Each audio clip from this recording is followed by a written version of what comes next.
Assalamualaikum warahmatullahi wabarakatuh. Perkenalkan, nama saya Nurlita Alfani Ahmad, NIM A5102000293 dari kelas 6B.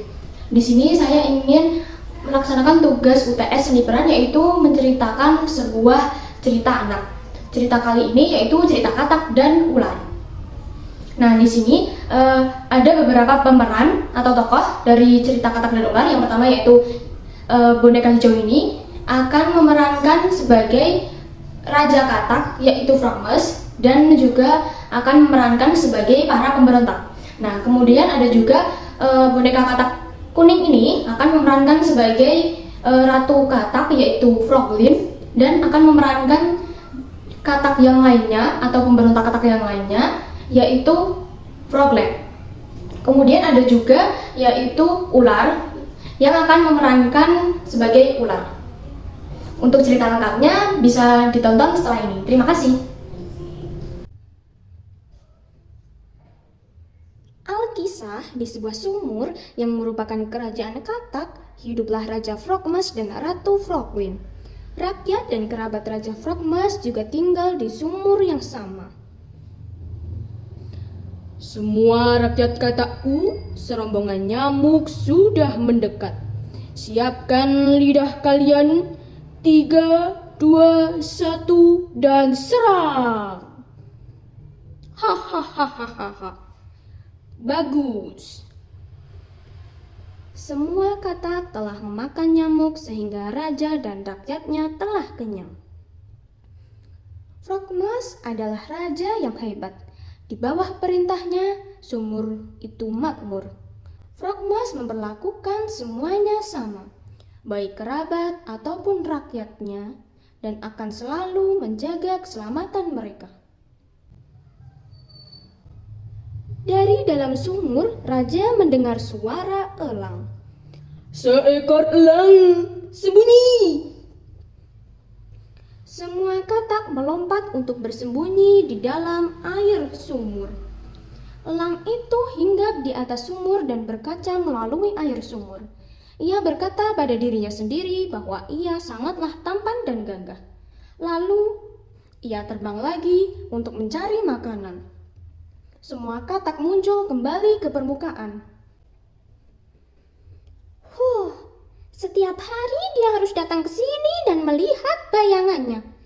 Apakah dia tidak tahu bahwa itu membuat kita takut? Jika dia tahu kita di sini, dia tidak akan menakuti kita, tapi membawa salah satu dari kita ke sarangnya setiap hari. Jangan khawatir, Froglin. Selama aku di sini, tidak ada yang bisa menyakitimu. Ya, aku tahu itu. Sementara Frogmas dan Froglin hidup bahagia, kerabat mereka, terutama Froglet yang merupakan sepupu Froglin, sangat cemburu pada mereka. Dialah yang seharusnya menjadi ratu. Dia selalu mengatakan itu. Sekarang dengarkan aku semuanya. Bagaimana kau tidak bisa melihat bahwa Frogmas lebih memperhatikan Froglin? Dia mendapat paling banyak serangga, tinggal di bagian paling bawah sumur, sehingga jika ada yang menimpa kita, dia aman. Ya, dia adalah ratu. Nah, apa kau mau dimakan elang lebih dulu? Tidak. Apakah ada makhluk di sini yang menginginkan itu? Tidak.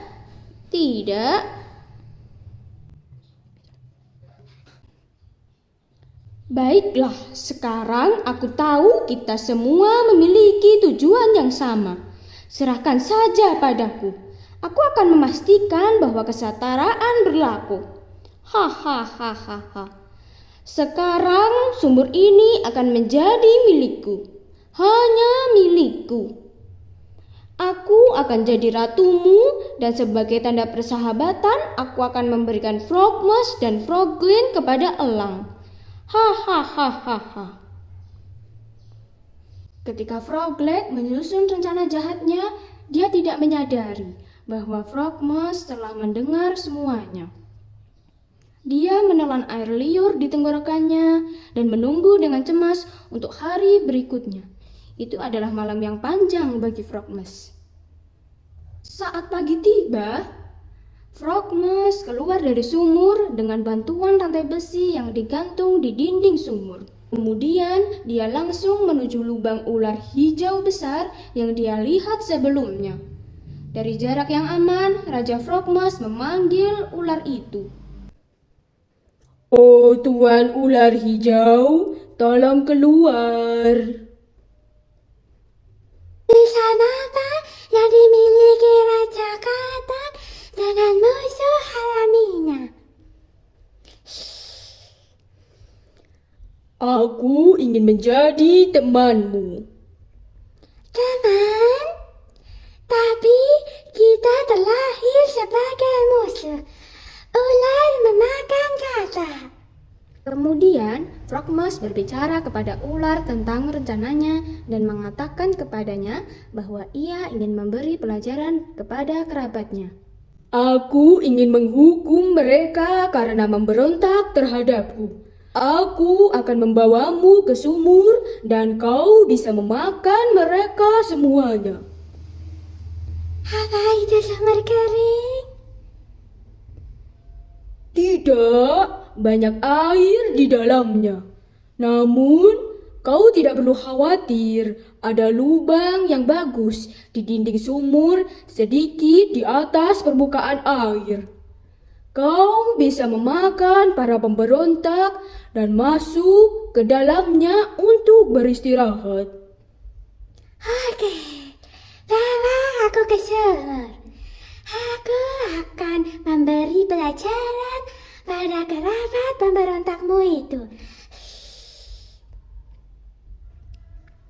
Frogmas yang bangga dan bahagia membawa ular itu ke sumurnya dan berkata, Kau bisa memakan musuhku, tapi tolong jangan makan aku dan keluargaku.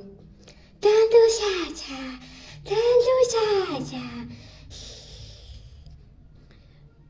Sejak hari itu dan seterusnya, ular hijau itu mulai memakan katak satu persatu.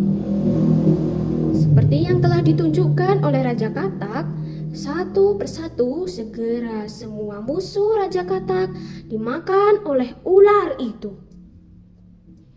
Satu-satunya yang tersisa adalah Raja Frogmas, Froglin, dan ketiga anak mereka.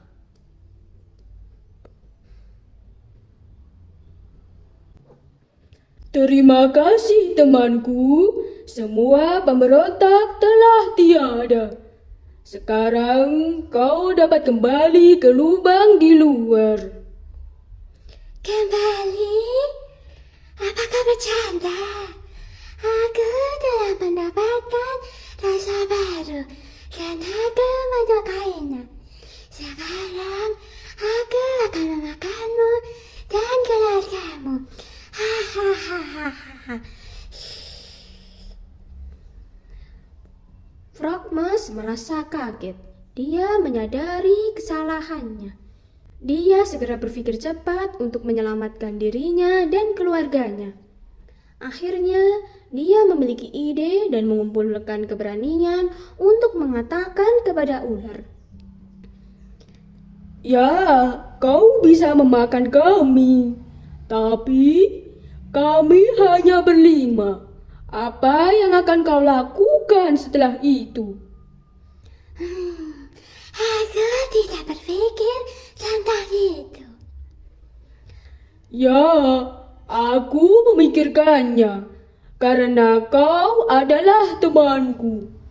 Kau tahu, ada 5 sumur dan 5 kolam lain di dekat sini. Sebagai seorang raja, aku bisa membujuk katak yang lain tinggal di sini dan menjalani hidup di sini. Begitu mereka ada di sini, kau bisa memakan mereka dan tidak memakan kami. Aku suka itu, tapi lakukan dengan segera. Aku lapar. Tentu saja, Tentu saja. Itulah sebabnya keluargaku akan ikut denganku.